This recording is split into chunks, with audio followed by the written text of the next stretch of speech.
안녕하세요. 저는 서울에서 거주하는 소아과 전문의 38살 남성입니다. 의대 졸업 후 대학 병원에서 근무하다 현재는 선배가 운영 중인 소아과에서 페이닥터로 근무하고 있어요. 내년에는 외과 수술 전문 병원에 소아외과 전담의로 이직 예정이고요. 이 나이 먹도록 결혼을 왜 하지 않느냐 궁금하지 않으세요? 정말 슬프게도 불과 3년 전 기분 나쁜 파혼을 경험했거든요. 그래서 그 일을 겪은 뒤에 결혼에 대한 생각이 싹 사라지더군요. 아마 그때 제가 결혼을 했으면 예쁜 와이프와 함께 행복하게 잘 살고 있었을 거예요. 어쩌면 아이가 있었을지도 모르죠. 저에게 쓰라린 아픔을 안겨줬던 그 여자로 인해 저희 집 명성에 먹칠을 할 뻔한 제 파혼 사연을 여러분께 들려드릴게요. 아, 참고로 그 여자라고 하면 저와 결혼을 약속했던 여자친구라고 생각하실 것 같은데요. 그 여자는 다름 아닌 예비 장모였던 사람입니다. 이때의 일로 인해 결혼에 대한 트라우마가 생겼네요. 지금 제가 솔로 생활을 만끽하고 있는 이유기도 하고요. 그럼 사연 시작하겠습니다. 사연을 시작하기 전에 제 집안에 대해 먼저 말씀을 드리자면요. 저희 집안은 대대로 의사를 배출한 소위 말하는 사자 집안이에요. 병원과 재단을 설립하신 자랑스러운 할아버지, 아버지, 그리고 여동생까지 외과 전문의 과정을 수료해서 지금은 강남 한복판에 수술 전문 병원을 운영하고 있는데요. 어머니는 병원 행정일을 총괄하시면서 의료복지재단을 운영하고 계시고요. 저도 곧 소아과 페이닥터 근무를 끝내고 내년부터는 외과 수술 전문 병원에서 전담의로 이직할 예정입니다. 소아 탈장이나 복강경 수술을 전담할 예정이죠. 하지만 다른 분들은 저에게 항상 물어보더라고요. 왜 할아버지, 아버지가 있는 병원에서 같이 일하지 않아요? 그러면 편하게 근무할 수 있을 텐데요. 라며 꼭 질문을 하십니다. 물론 저도 처음에는 그 병원에서 일을 하려고 했습니다. 가업을 이어 병원을 운영하면 당연히 미래도 보장되고 좋은 일이죠. 하지만 가족들의 울타리를 벗어나 큰 병원에서 많은 경험을 해보고 싶은 생각이 강했어요. 그래서 할아버지와 아버지의 제안을 거절하면서까지 약간의 독단적인 행동을 하게 되었죠. 저희 병원은 대학 병원처럼 규모가 큰 병원은 아니지만 서울에서 실력 좋기로 알아봐주는 병원입니다. 인터넷과 방송에도 여러 번 소개되며 전국 각지에서 환자들이 오는데요. 빠르고 정확한 진단으로 수술 경험이 많고 그 결과 또한 좋아 입소문을 타기 시작했어요. 또 형편이 어려운 사람들을 위해 여러 가지 의료 서비스를 제공하며 사회적 공헌 활동에도 열심히 이바지하고 있습니다. 작년에는 보건복지부 표창까지 받을 정도였다고요. 이 정도면 어느 정도 유명한지 아시겠죠? 재단과 병원을 설립한 건 증조 할아버지세요. 할아버지 말씀으로는 할아버지 아버지, 그 훨씬 이전부터 약방을 운영하셨다고 합니다. 먹을 것도 없어 생활이 어렵거나 아파도 치료를 받지 못하는 사람들을 위해 신분의 고하를 막론하고 열심히 사람들을 돌보셨다고 하네요. 없는 형편에 상과 들로 약초를 캐러 다니시며 본인들이 끼니를 굶어도 굶주린 사람들을 위해 약자 편에 서서 항상 베푸는 삶을 사셨다면서요. 내 자신의 이익보다는 남을 위해 살라는 저희에게 항상 해주시는 말씀이에요. 저희 집 가훈이기도 하고요. 할아버지 때 이르러서야 본격적으로 병원 운영을 시작하셨는데 어렸을 때부터 그런 할아버지와 아버지가 굉장히 멋있어 보였어요. 저와 여동생은 자연스레 의사라는 꿈을 가지게 되었죠. 그렇게 밤낮 없이 코피까지 흘리며 열심히 공부해서 노력한 탓에 지금에 이르렀는데요. 부모님은 꼭 의사가 아니더라도 원하는 일을 하고 살라며 묵묵히 뒤에서 응원을 해주실 뿐이었죠. 공부하는 게 재미있었고 저희가 원해서 이루어낸 꿈이라 의대에 합격했을 땐 그 누구보다 기뻐해 주시며 앞으로 각오해야 한다며 따끔한 충고를 해주시기도 하셨죠. 사람을 살리는 일이다 보니 지금까지 해왔던 공부와는 차원이 다를 거라면서요. 하루에 2시간 이상을 잡은 적이 없고 정말 그 누구보다 더 열심히 했습니다. 요즘에는 동창 모임을 하다 보면 주변에 결혼해서 초등학생 자녀를 둔 친구들이 대부분이더라고요.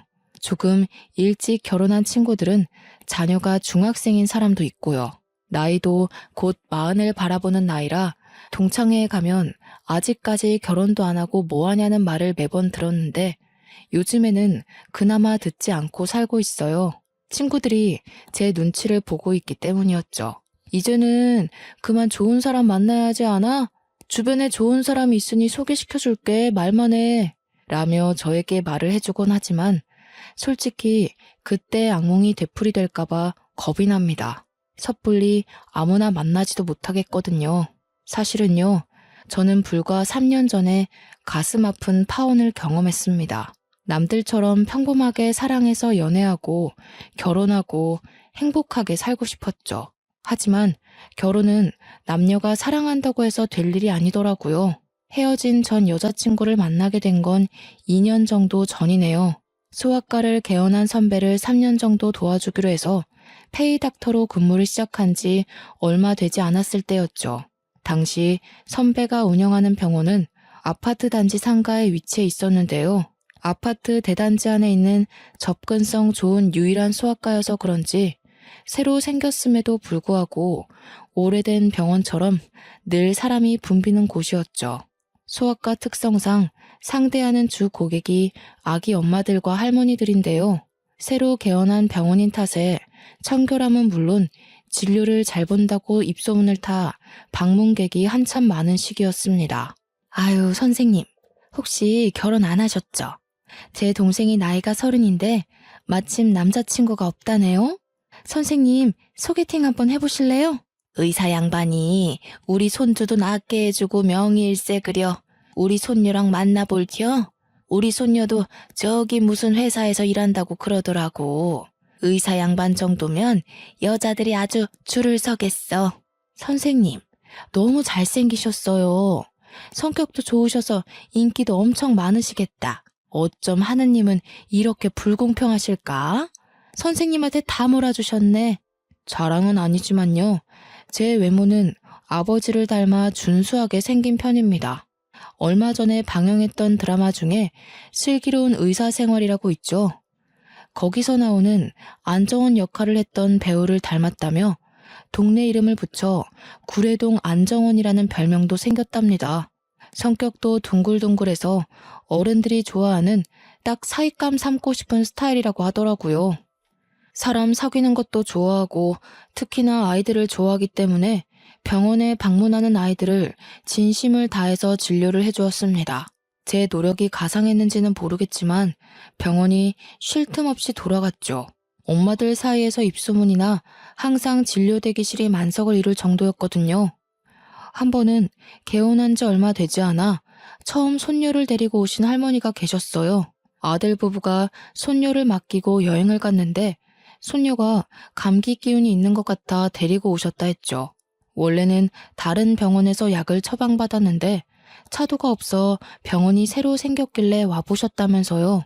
친절히 설명을 해드리며 아이의 진료를 해드렸습니다. 며칠 뒤 아이의 상태가 많이 호전됐다며 힘들 텐데 먹고 하라면서 병원으로 커피와 와플을 사다 주셨어요. 그 뒤로도 독감 주사, 예방접종 등 다른 병원을 가실 법도 한데 저희 병원으로 자주 방문하셨고요. 올 때마다 정성껏 진료를 받으렸고 가끔 한가할 때는 차 한 잔 내드리며 말동무도 해드렸습니다. 의사 양반, 매번 이 늙어 빠진 노인네 상대하느라 고생이 많아요. 아침에 손녀 유치원에 보내고 나면 늘 혼자 있는 시간이 쓸쓸해서 동네를 한 바퀴 돌고 나는데 집에 들어가기 전에 마지막으로 들리는 곳이 병원이라오. 손녀가 있을 땐 핑계라도 대면서 왔지. 가끔 진료가 방해되면 어쩌나 하는 생각에 집으로 그냥 가기도 했다오. 아니에요, 할머니. 제가 사람을 얼마나 좋아하는데요. 왜 그냥 가셨어요? 물론 바쁘면 힘들 수는 있겠지만 언제든지 편하게 놀러 오세요. 식사를 대접해 드릴 수는 없어도 따뜻한 차 한 잔 내드릴 여유는 되니까요. 언제든 오세요. 젊은 사람이 말주변도 좋고 됨됨이가 아주 좋아 보이는구먼. 말이라도 고맙소. 내가 우리 딸한테 다음에 올 때 뭐라도 사가라고 전해야겠구만. 에이, 할머니, 그냥 오셔도 된다니까요. 더울 때, 추울 때 상관 마시고 언제든 오셔서 편히 쉬다 가세요. 저희 휴게실에 안마의자도 있잖아요. 편하게 오셔서 그거라도 하시고요. 그러던 어느 날 처음 보는 여자가 그 할머니의 손녀를 데리고 병원에 온 겁니다. 알고 보니 할머니의 며느리, 그러니까 그 아이의 엄마였어요. 안녕하세요. 주아 엄마예요. 어머니한테 말씀 많이 들었어요. 저희 주아 진료 잘 봐주시고 어머니한테도 그렇게 잘해주신다면서요? 늘 칭찬을 아끼지 않으셔서 어떤 분인지 엄청 궁금했지 뭐예요. 좋게 봐주시니 감사할 따름이죠. 저는 당연히 해야 할 일을 한 것뿐인데요. 저희 돌아가신 할머니 생각도 나고요. 어머니가 빈말하시는 분은 아니거든요. 어찌나 선생님 칭찬만 하시는지요. 우리 주아 이번에 검진 받으면서 얼굴 한번 뵙고 싶어서 제가 직접 찾아왔답니다. 그런데 선생님, 혹시 여자친구 있으세요? 간호사로 일하는 친구가 있는데 소개시켜드리고 싶어서요. 여자친구요? 갑자기 소개팅이라. 아이, 괜찮습니다. 아쉽지만 저는 연애를 해본 적이 별로 없네요. 좋은 사람 있으면 저야 좋죠. 하지만 지금은 아이들 진료하며 제 일하는 게 더 좋은 것 같네요. 말씀이라도 감사합니다. 초면에 뜬금없이 소개팅 이야기에서 많이 당황스러우신 건 알겠는데요. 제 친구 솔로인 게 아까울 정도로 너무 좋은 친구라서 그래요. 두 분 잘 어울리실 것 같은데 한 번만 만나보시는 건 어떠세요? 부담 없이 만나서 커피 한잔하며 생각해도 늦지 않아요. 뜬금없는 소개팅 소리에 저는 당황스러워 손사래를 치며 거절했죠. 정말 심성이 곱고 착한 친구라며 만나보고 판단하라면서 저를 몰아붙이는 게 아니겠어요? 솔직히 같은 의료 종사자라는 말에 관심이 갔습니다. 한 번쯤 만나보는 것도 좋을 것 같다는 생각도 들었고요. 뭐 어쩌겠습니까? 소개팅 하겠다고 승낙했죠. 목요일에는 제가 진료가 일찍 끝나는 날이라 그때 만나기로 약속을 잡았습니다. 며칠 뒤 소개팅 자리에 나갔는데 여자친구는 굉장히 차분하며 우아한 모습이었어요. 정말 단아하다는 말이 어울리는 모습이랄까요? 주변에서 빛이 난다 할 정도로 화사하고 밝은 인상이 참 예뻤습니다. 여자친구는 저보다 6살이 어렸고 성형외과에서 근무하는 간호사였습니다. 외모는 말할 것도 없이 백의의 천사라는 말이 어울릴 정도로 천사 그 자체였어요. 원래는 전라도 광주에 있는 대학병원에서 근무하다 몇 개월 전에 서울로 이직해 올라왔다더군요. 같은 분야 종사자라서 그런지 서로 대화도 잘 통했고 느낌이 좋았죠. 동글동글하고 큰 눈에 단아한 표정과 약간 웨이브진 긴 머리. 정말 백의의 천사라는 말이 무색할 정도의 누구나 좋아할 훈훈한 스타일이었어요. 간호사 직업 특성상 환자의 이야기를 잘 들어주어야 하는데 배려심 깊고 제가 하는 이야기에 집중하며 귀를 기울여주는 모습이 너무 예뻤어요. 저는 여자친구에게 강한 호감을 느끼게 되었죠. 저녁 식사 후 영화도 보고 커피도 마시며 시간 가는 줄 모르고 데이트를 즐겼습니다. 헤어짐이 아쉬웠던 저희는 번호 교환을 하게 되었고 몇 번의 만남 끝에 연인 사이로 발전하게 되었죠. 연애를 하는 동안 여자친구는 짠순이까지는 아니지만 소소하게 절약하는 습관을 가지고 있었습니다. 카페에 일회용 컵 대신 자신의 텀블러를 들고 다닌다던가 한두 정거장 정도는 걸어서 다닌다던가 300 조금 안 되는 자신의 월급을 알뜰하게 쪼개서 적금 생활비로 알뜰하게 나눠 썼었고요. 생활력이 강한 모습에 저는 한 번 더 반하게 되었죠. 1년 넘게 연애를 하다가 나이도 나이인지라 자연스레 결혼 이야기가 나왔습니다. 서로 간의 믿음도 확고했고 저 역시 여자친구면 결혼해서 행복하게 잘 살 수 있겠다 생각이 들었거든요. 제가 할아버지와 부모님께 결혼할 여자친구가 있다고 말씀을 드리니 어찌나 좋아하시던지요. 그렇게 여자친구 집에 먼저 인사를 가기로 했어요. 전에도 말했지? 나 어릴 때 아버지가 돌아가셔서 엄마 혼자서 우릴 키우셨어. 그래서 나도 일찍 돈을 벌고 싶었고 엄마도 안정적인 삶을 살길 바라셨지. 그래서 간호사라는 직업을 선택한 거야. 그럼 기억하고 있지. 누구나 다 사정은 가지고 있는 걸. 그게 자기의 흠은 아니잖아. 이제 듬직한 사위 보시고 우리가 행복하게 잘 사는 모습 보시면 더 좋아하실 거야. 너무 걱정하지 마. 사실 우리 엄마 혼자서 우리를 키우시다 보니 성격이 조금 유별나셔. 좋게 말하면 여걸이신데 자기가 기분이 나쁠 수도 있을 것 같아서 미리 말해두는 거야. 자식에 대한 보상 심리 같은 것도 있으시거든. 여자 혼자의 몸으로 자식을 둘이나 키우셨는데 그럴 만도 하시지. 아마 누구나 다 그럴 거야. 혹여나 진짜 그러면 내가 잘 말씀드리면 되지 뭐. 너무 걱정하지 말자. 여자친구 집은 여느 집처럼 평범했습니다. 작은 마당이 딸린 단독주택이었는데 고즈넉하니 아담하고 정겨운 분위기를 품고 있었어요. 예비 처가에 잘 보이려 고급 한우 세트와 100만 원 가까이 하는 차 세트도 준비했고요.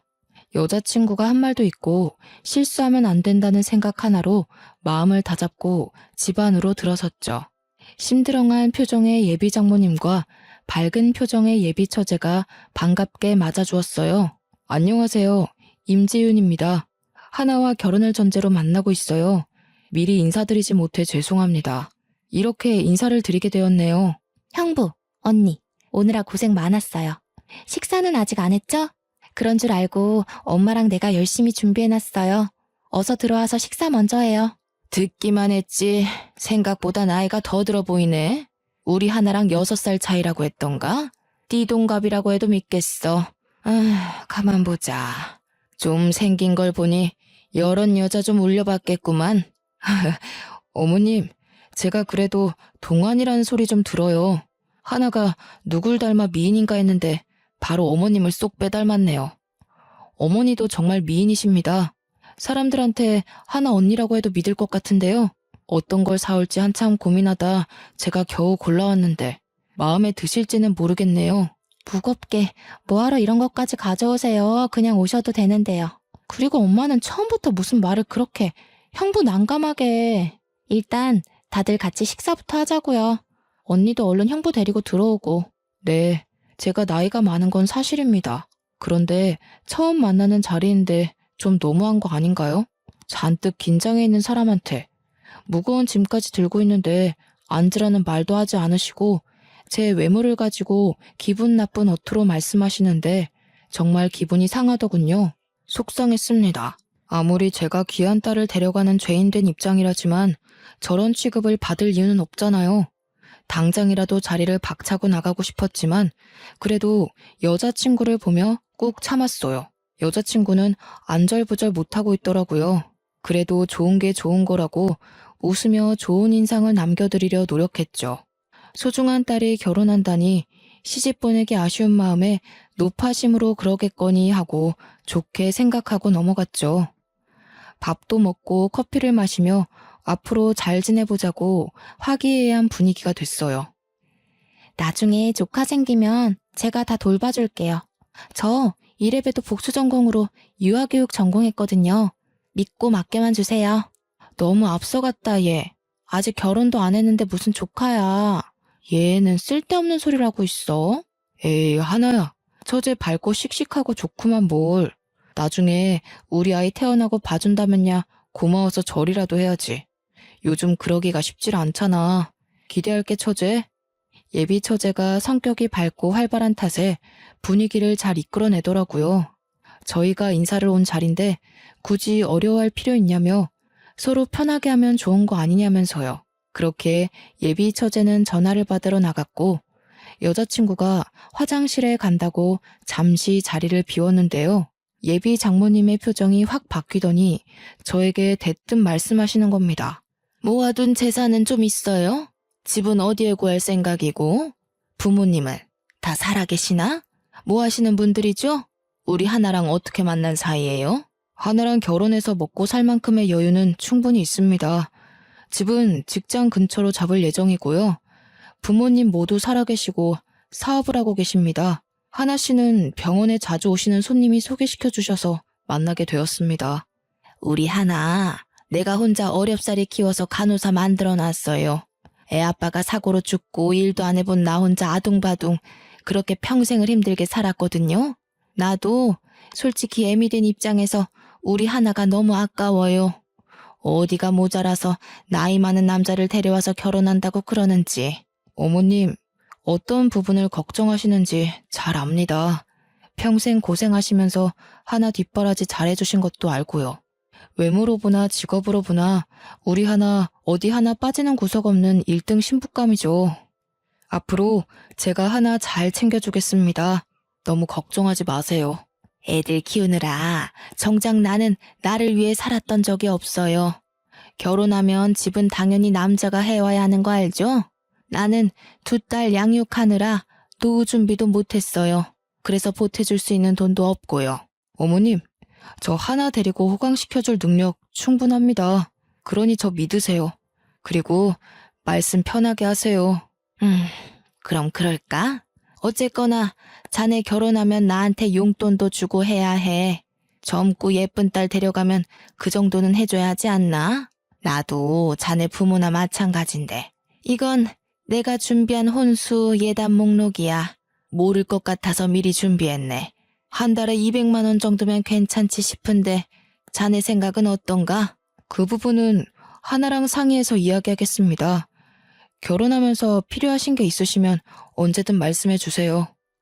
예비 장모님은 마치 미리 준비한 듯이 혼수와 예단 목록이 담긴 봉투를 건네주셨어요. 나중에 집에 와서 보니 차, 집, 밍크코트, 용돈 등 별의별 내용이 다 있었어요. 솔직히 조금 너무한 게 아닌가 싶을 정도더군요. 물론 원한다면 전부 해드릴 여유도 있었지만 원래 결혼이라는 게 각자 형편에 맞게 해야 하는 것 아닌가요? 금액으로만 따지면 아파트 한 채 정도 되는 금액이었거든요. 이때라도 다시 생각해보자 했었어야 했는데 제가 나이가 많아 늦게 결혼하는 탓이라 생각했어요. 그렇게 어수선한 첫인사를 마치고 저희 집에도 인사를 갔어요. 부모님은 제가 며느리 될 여자를 소개시켜드린다 하니 잔뜩 신이 나셔서는 손수 정성껏 차린 음식을 대접하고 싶다며 집으로 초대를 하셨죠. 여자친구는 저희 집을 보더니 입을 떡하니 벌리며 놀란 표정 감추지 못하더군요. 어느 정도 여유는 있겠다 했는데 이 정도일 줄은 몰랐다면서 뭐라고 말해야 할지 모르겠다고요. 그리고 식사를 하며 저희 집안에 대해 이야기를 해주었어요. 부담스러울까봐 미리 말하지 못해서 미안하다는 사과와 함께요. 하나씩 부담스러워하지 말고 많이 들어요. 원래는 밖에서 보자고 하려 했는데 그래도 귀한 손님이 오는데 바깥 음식을 먹으면 쓰나. 도우미 이모님이랑 내가 함께 준비한 거지만 많이 먹어요. 이 녀석이 숫기가 없어서 언제 정신 차리나 했는데 아가씨를 보니 내 마음이 놓이는구먼. 어디 불편한 건 없나? 보니까 이 녀석이 집 얘기를 한 번도 안 했나 보구먼.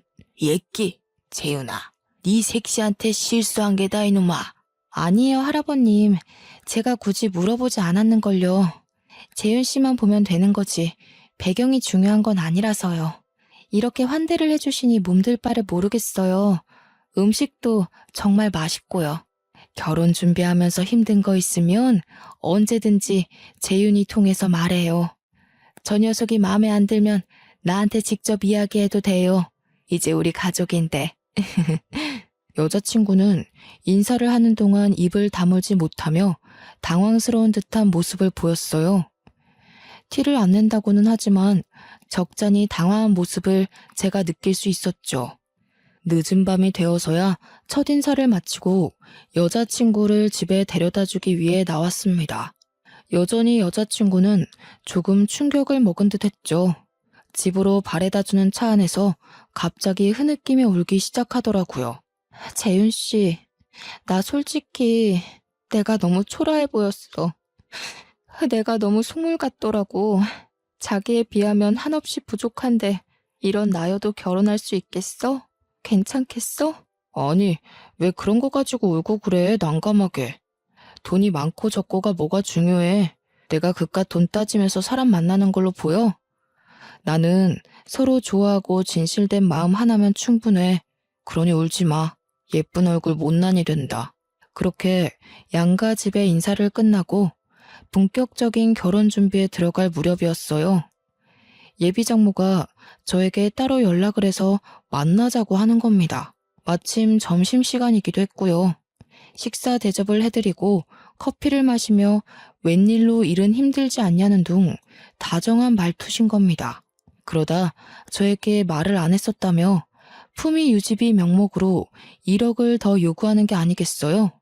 건네준 혼수 예단 목록을 돈으로 환산하면 총 3억 정도 되는 금액입니다. 1억이 땅 파서 나오는 돈도 아니고 솔직히 듣자 하니 너무 짜증이 나더군요. 꾸민비 생각해보니 내가 그런 걸 말을 안 했었네. 내가 말한 1억 정도만 따로 보태주었으면 하네. 가능하지? 나도 의사 사위를 둔 티를 좀 내야 하지 않겠어?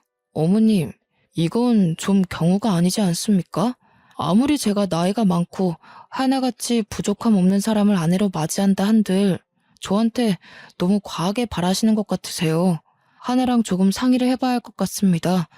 저 진료가 아직 남아서요. 먼저 들어가 보겠습니다. 경우가 아니라니? 자네, 이 정도면 능력도 없으면서 우리 하나를 데려가려 했나? 솔직히 조금 실망이네. 아니면 나한테 주는 돈이 아까운 겐가? 사람 그렇게 야박하게 구는 거 아니야. 하나랑 상의해보고 말씀드릴게요. 제가 섣불리 어떻게 하겠다고 말씀은 못 드립니다. 너무하시다는 생각 안 드세요? 하나 통해서 연락 드릴 테니 그런 줄 아세요. 그날 퇴근 후 여자친구를 만나 예비 장모님에 대해 이야기했습니다. 하나야, 처음 인사 갔던 날 어머님이 나한테 예단 목록이라며 주신 것들이야. 그리고 오늘 점심시간에 날 찾아오셨더라고. 근데 꾸민비로 1억을 더 달라고 말씀하시는 거야. 물론 내가 해드릴 수 있어. 하지만 너랑 상의를 해봐야 할 것 같아서. 근데 하나 너는 이런 사실을 알고 있었어? 이게 다 뭐야? 정말 엄마가 이걸 줬다고? 이게 다 얼마야? 우리 엄마가 언제 이런 걸 다 모르고 있었나 보네. 물론 충분히 해드릴 순 있어. 그동안 힘들게 사셨고 하나밖에 없는 딸 시집 보내는데 이제는 좀 편하게 사셔야지. 근데 뭐든지 적정선이란 게 있는 거야. 요구하시는 게 과하다고 생각하지 않아? 나한테 계속 이런 식이면 우리 결혼은 다시 생각해봐야 할 것 같아. 미안해 재윤 씨. 알다시피 엄마가 나를 어렵게 키우셨잖아. 그래서 보답받고 싶은 심리가 강하셔. 그런데 이 정도일 줄은 몰랐어. 내가 엄마한테 잘 이야기해볼게. 결혼하지 않겠다는 말은 제발 하지 말아줘. 내가 우리 엄마한테 단돌이 잘할 테니까. 제발. 재윤 씨, 나 안 사랑해? 저는 아직 여자친구를 사랑하는 마음이 컸습니다.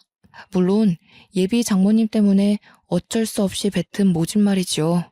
저는 마지막 기회다 싶어 예비 장모님이 다시는 이런 행동을 하지 말 것을 약속받고 결혼을 재개하기로 했어요. 이런 일이 있다면 여자친구를 통해 이야기를 하라는 말을 전달드리면서요. 며칠 뒤 조금 잠잠하나 싶더니 예비 장모님이 연락을 하셨습니다. 제가 바빠서 휴대폰 전화를 받지 못하자 병원으로 전화를 하셨더군요. 자네, 어떻게 그럴 수 있나? 내가 실수를 조금 했기로써니 하나를 얼마나 쥐잡듯 잡았으면 나한테 와서 소리를 치냔 말이야. 내가 자네한테 과한 부탁을 한 건가? 그게 그렇게도 과해? 우리 귀한 딸 데려가면서 그 정도 할 생각은 했어야 하는 거 아니냐고. 자네, 실망이 크네. 자네, 내가 생각이 짧았네. 내가 그랬으면 안 되는 거였는데 실수했네. 예단은 내가 줄여서 다시 보내주겠네. 미안하네. 정말 극과 극이지 않나요? 더 웃긴 건 뭔 줄 아세요? 저렇게 전화와서 화를 내고 억지를 부리며 악다구니를 쓰시다가도 어느 날엔 자신이 생각이 짧았다며 누그러진 모습을 보이신다는 겁니다. 그러다 또 며칠 뒤엔 아무리 생각해도 이건 자신이 억울하다며 돈을 더 달라는 둥, 물론 여자친구는 이런 사실조차 모른다는 거죠. 어른한테 죄송한 말이지만 정말 돈에 환장하신 건가 미친 거 아닌가 생각이 들더군요. 중요한 건 차라리 여자친구를 통해 당당하게 이런 이유가 있으니 이런 식으로 해달라 요구를 하면 좀 나았을 겁니다. 자식 팔아서 장사하려는 것도 아니고 이게 뭡니까? 그렇게 하루가 멀다 하고 연락해서 잔소리를 해대는 통에 이건 정말 아니다 싶은 생각이 들었습니다. 마침 그날 환자도 많고 바쁘고 정신없었지만 스트레스가 이만저만 아니었거든요. 오래의 고민 끝에 여자친구와 저녁 약속을 잡았습니다. 하나야, 나 더 이상은 못 참겠어. 어머님 해도 해도 정말 너무하시는 거 아니야? 그때 이후로 시도 때도 없이 전화 오셔서 본인 할 말만 하시고, 내가 전화를 안 받으면 병원에까지 전화하시고, 내가 선배랑 간호사들 볼 면목이 없어. 나한테는 별말 없어서 나는 정말 아무것도 몰랐어. 병원에 전화까지 하셨다니 도대체 엄마는... 재윤 씨, 정말 미안해. 내가 대신 사과할게. 내가 분명 잘 말했는데... 내가 너한테 화낼 건 아니지만 도대체 이게 무슨 경우야? 한두 번도 아니고 이런 황당한 부탁까지 들어가면서 결혼할 수는 없어. 1억이 땅 파서 나오는 돈도 아니고 왜 그렇게 돈에 욕심을 내시는지 이해를 하려고 해봐도 납득이 안 가. 우리 이 결혼 진지하게 다시 생각해보자. 정말 미안해, 재윤 씨. 엄마한테 다시 확인해보고 이야기해볼게. 그렇게 2달 정도의 꽤 오랜 시간이 지났어요. 모처럼 휴일을 맞아 집에서 음악을 들으며 책을 읽고 있는데 여자친구에게 전화가 왔습니다. 힘도 없고 가라앉은 목소리로 할 말이 있으니 만나자 하더라고요. 저도 어느 정도 화가 누그러지고 대화가 필요한 시기인 것 같아 알겠다고 했죠. 오랜만에 본 여자친구는 많이 초췌하고 야윈 모습이었어요. 생기 있고 발랄하던 모습은 어디 가고 피곤에 찌든 모습과 얼굴에 그늘이 가득하더라고요. 재윤 씨, 그동안 잘 지냈어? 나 많이 초라하지. 예쁜 모습으로 기억돼야 하는데 그러질 못해서 미안해. 할 말이 있어서 보자고 했어. 그러면서 그동안 있었던 일을 모두 저에게 말해주었습니다. 2달 정도 되는 시간 동안 예비 장모님을 끊임없이 설득했다고요. 그런데 저한테 돈을 요구하는 게 씨알도 안 먹힐 것 같으니까 여자친구 몰래 결혼정보업체에 웃돈까지 건네가며 선자리를 알아보셨다는 거 아니겠어요? 하도 죽겠다는 소리를 하며 가출도 몇 번 하시고 고집불통의 통제불능인 상태셔서 어쩔 수 없이 몇 번의 선자리에 울며 겨자 먹기로 나갔다는 겁니다. 그런데 맞선 상대로 나온 남자들이 하나같이 나이가 많거나 이혼을 했거나 자식이 딸려도 직업이 별로여도 돈 많은 남자들이었다는 거예요. 물론 자기를 어렵사리 키워준 엄마의 은혜는 어떠한 것으로 보답해도 모자라지만 그런 식으로 자기를 이용해 장사하려는 심부를 견딜 수 없었다고 하는 겁니다. 재윤 씨 만나러 집을 나서는 순간에도 맞선 자리를 알아보시더라고. 내가 집을 나와 연락을 끊어보기도 하고 울면서 제발 그러지 좀 말라고 하소연을 해도 엄마는 내 얘기 듣지도 않더라. 차라리 내가 혼자인 게 나은 것 같아. 어떻게 그렇게까지 하실 수가 있어. 정말 너무하시네. 우리 서로 사랑한 시간도 있고 결혼을 약속한 사이지만 미안해, 재윤 씨. 남들한테 피해만 주는 것 같아서 죄책감 때문에 잠도 잘 못 자겠어. 도저히 이대로는 안 되겠어. 우리 결혼 없던 걸로 하자. 저와 여자친구는 밤 늦은 시간까지 길고 긴 대화를 나누었습니다. 결국은 헤어짐으로 마무리됐고요. 앞으로 연락하는 일은 없을 거라며 그동안 미안했다며 서로 아쉽고 또 안타까운 마음에 아무 말도 못하고 서로 부둥켜 안으며 울기만 했습니다. 그렇게 여자친구를 보낸 뒤 며칠 동안은 비련의 여주인공처럼 저도 눈물을 흘리며 여자친구를 그리워했습니다. 그것을 감수하지 못한 제가 나쁜 놈인가? 그런 상황에 처한 여자친구를 감싸주지 못한 제가 못난 놈인가 하며 스스로 자책도 많이 하고 괴로웠죠. 표정도 없이 사람들을 응대하고 어느 날은 술에 쩔어 폐인처럼 살기도 했지요. 아직 여자친구와 이별에 대한 슬픔이 채 가시지도 않았는데 예비 장모님이 연락을 해오셨습니다. 자네, 어떻게 이럴 수 있나? 내가 그깟 돈 좀 달라 했다고 우리 하나를 버려? 너 지금 제정신이야? 어떻게 우리한테 이럴 수 있어? 의사면 다야? 없는 사람 그렇게 무시해도 돼? 이 싹퉁 바가지 없는 새끼. 네? 방금 뭐라고 하셨어요? 제가 너무하다고요? 저희 결혼 없던 걸로 한 거 하나가 먼저 이야기한 겁니다. 그리고 이렇게 된 게 제 탓이라고 생각하세요? 지나가던 개가 웃겠네요. 뭐? 너 말 다 했어? 어른한테 뭐 개가 어쩌고 어째? 네가 의사면 다야? 대단한 집안이면 다야? 내가 아주 망신을 한번 줘봐. 너 딱 기다리고 있어. 재수없는 놈 같으니라고. 아무 생각 없이 전화를 받질 말았어야 했습니다. 점심시간이어서 밖에서 선배와 함께 점심을 먹으며 이런저런 이야기도 하고 커피를 사들고 왔죠. 대기실에 팔짱을 끼며 잔뜩 화가 난 채로 앉아 계시더라고요. 설마 했는데 병원으로 직접 찾아오실 줄은 몰랐습니다. 김간, 커피 사왔어. 같이 먹자고. 대기 환자분들 많아? 오늘 예약 환자는 다 뭐 하시는 짓입니까? 너희 새끼 잘 만났다. 감히 어른을 기다리게 해? 너 때문에 우리 하나가 잘 다니던 병원도 그만두고 집에서 폐인처럼 지내는데 너는 이렇게 잘 먹고 잘 사는구나, 이 나쁜 놈. 애미애비도 없는 천하의 못된 놈. 이거 놓으시고 말씀하세요. 이게 도대체 무슨 경우 없는 행동입니까? 하나 보기 부끄럽지도 않으세요? 여기 병원입니다. 이거 놓으시라고요. 저를 보더니 그대로 달려들어 머리채를 잡으시는 겁니다. 저는 당황해서 대응도 못하고 왜 그러냐고 소리만 칠 뿐이었어요. 옆에 있던 선배와 간호사 선생님들이 어머니를 말리기 바빴고요. 들고 있던 커피도 놓쳐 바닥에 쏟아졌고 손님들도 있던 터라 병원은 순식간에 아수라장이 됐습니다. 간호사들이 붙어서 예비 장모를 겨우 떼어놓으니 분에 못 이겼는지 의자며 소품이며 손에 집히는 건 다 집어던지면서 난동을 피우시더라고요. 도대체 왜 이러시는 겁니까? 제가 말씀드렸죠. 저희 헤어진 거 제 탓 아니라고요.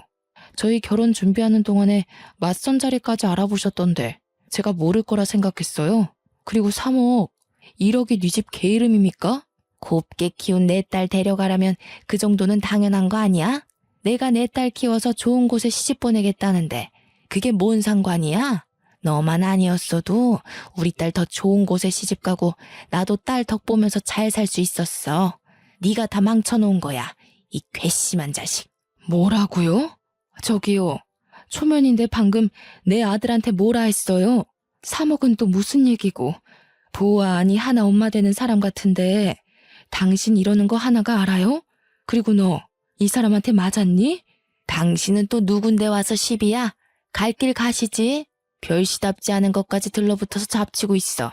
당신은 상관없으면 꺼져. 나 재윤이 애미 되는 사람입니다. 근처에 볼 일 있어서 왔다가 들렀는데 지금 당신 내 아들 쳤어요?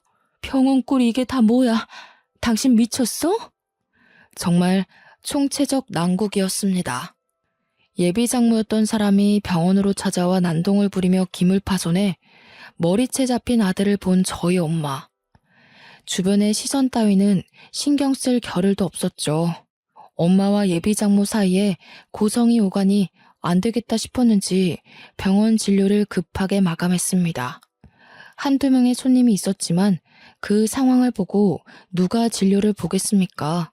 그날은 더 이상 영업을 할 수가 없었어요. 두 분 다 그만하세요. 서로 할 만큼 하셨어요. 그리고 어머님, 저 하나랑 파혼한 마당에 여기까지 와서 이러시면 곤란하죠. 저도 더 봐드리진 못하겠네요. 병원 기물 파손하신 거, 저 때리신 거 배상해 주셔야겠어요. 여기가 네 병원이라도 돼? 배상? 까짓것 해봐. 나 돈 없어, 배째. 그러게 누가 우리 딸 뻥 차버리래? 그렇게 잘난 여자가 어딨다고 애초에 넘보지도 못할 놈이 말이야. 뭐 이런 막무가내인 사람이 다 있어. 재윤아, 너 괜히 힘쓸 것 없다. 너 이런 소리 들으라고 내가 그 공부시켜서 의사 만든 거 아니다. 김 변호사한테 전화해서 내가 알아서 처리할 테니 너는 가만히 있어.